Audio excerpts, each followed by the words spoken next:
আলোচনা বেশি লম্বা করার সুযোগ নাই, সংক্ষিপ্ত আকারে দুই একটি কথা আমি বলতে চাই। আল্লাহ রাব্বুল আলামিন পবিত্র কোরআন কারীমের সূরা বনী ইসরাঈলের ৮১ নম্বর আয়াতের মধ্যে বলেন, ফাকুল জাআল হাক্কু ওয়া যাহাকাল বাতিল ইন্নাল বাতিলা কানা যাহুকা। আল্লাহ পাক বলেন যে সত্যর এসেছে, সত্যর দাওয়াত এসেছে এবং বাতিল শক্তি বিলুপ্ত হয়ে গেছে, ধ্বংস হয়ে গেছে। এবং নিশ্চয়ই যারা বাতিল, যারা মিথ্যার পথে আছে, গোমরাহির পথে আছে, এরা ধ্বংস হওয়ারই ছিল। আজ হোক, কাল হোক, আগামীতে হোক, 2 দিন আগে হোক বা পরে হোক, একদিন তারা ধ্বংস হবেই। কথা বলেন ঠিক কিনা? আমরা ইতিপূর্বে বাতিল শক্তিকে দেখেছি। বহুত বাতিল দল যারা ক্ষমতায় আসার আগে, ভোটের আগে বহুত মিষ্টি কথা বলে, নরম কথা বলে এবং বিভিন্ন রকমের স্লোগান দেয় যে অমুক ভাইয়ের চরিত্র ফুলের মতো পবিত্র, অমুক ভাইকে দিলে ভোট শান্তি পাবে দেশের লোক। এরপরে যখন জনগণের ভোটের মাধ্যমে ক্ষমতায় আসে, এরপরে আমরা দেখেছি ক্ষমতা আসার পরে শান্তি তো দূরের কথা, মানুষ অশান্তির আগুনের মধ্যে দাবানলের মতো দাউ দাউ করে জ্বলে। কথা বলেন ঠিক কিনা? মানুষ কিভাবে অশান্তির আগুনের মধ্যে জ্বলে? এই স্বৈরাচার, এই বাতিল শক্তি যখন জনগণের ভোট নিয়ে ক্ষমতায় আসছে, আসার পরে আমরা দেখছি তাফসির মাহফিলকে বন্ধ করে দেওয়ার জন্য তারা বিভিন্ন তাফসির মাহফিলে ডাইরেক্ট অ্যাটাক করেছে। কোরআনের মাহফিল বন্ধ করার জন্য হুজুরদেরকে ডাইরেক্ট অ্যাটাক করেছে। এরপরে স্বৈরাচার, এই বাতিল শক্তিরা কি করেছে? নিরহ ওলামায়ে কেরামদেরকে, নিরপরাধ ওলামায়ে কেরামদেরকে অন্যায়ভাবে জুলুম নির্যাতন করে ওলামায়ে কেরামদেরকে বিনা কারণে জেলখানায় বন্দী করে মাসের পর মাস, বছরের পর বছর তাদেরকে নির্যাতন করেছে। কথা বলেন ঠিক কিনা? এরপরে এই বাতিল শক্তি কি করেছে? এরা মাদ্রাসা বন্ধ করার জন্য প্রচেষ্টা চালাইছে।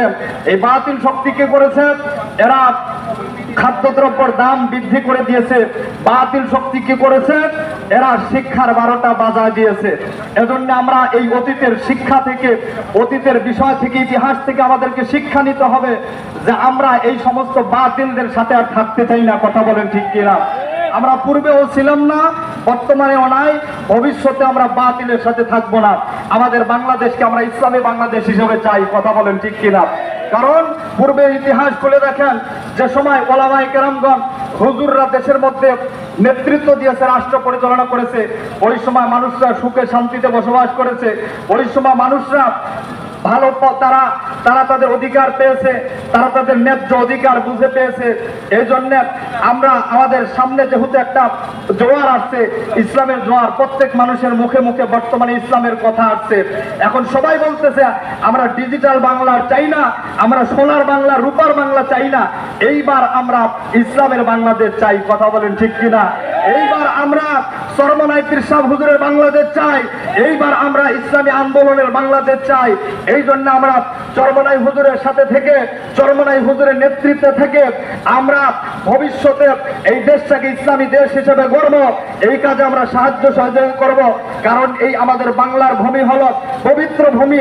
এদেশ শাহজালালের বাংলাদেশ, শাহপুরানের বাংলাদেশ, শহীদ গাজীর বাংলাদেশ। এদেশ হলো ওলামায়ে কেরামদের বাংলাদেশ, হাজী সাহেবদের বাংলাদেশ, মসজিদ মাদ্রাসার বাংলাদেশ। সুতরাং এই বাংলাদেশে কোনো নাস্তিক মুদ্রারদের জায়গা হবে না। কথা বলেন ঠিক কিনা?